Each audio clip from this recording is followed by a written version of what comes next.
जळगाव शहरामध्ये 24 डिसेंबर रोजी रविवारी हिंदू जनजागृती सभेचं आयोजन शहरातील शिवतीर्थ मैदानावर करण्यात आलंय। देशात राम मंदिराचं निर्माण भव्य दिव्य स्वरूपात होत असताना प्रत्यक्षात रामराज्य यावं यासाठी हिंदू जनजागृती समिती सातत्यानं प्रयत्न करते।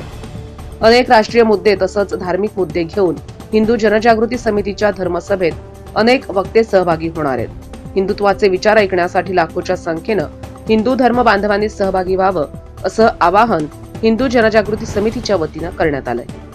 किती संख्या येणार आहे तरी या सभेला जवळपास 20 ते 25 सहस्र हिंदू सहभागी होतील, कारण जवळपास 10 ते 11 तालुक्यांमध्ये प्रत्यक्ष प्रसार झालेले आणि मागच्या वर्षीच 18,000पर्यंत उपस्थिती होती आणि युवकांमध्ये हिंदू राष्ट्र रामराज्य याच्याविषयी खूप चांगल्या पद्धतीने आवड आहे।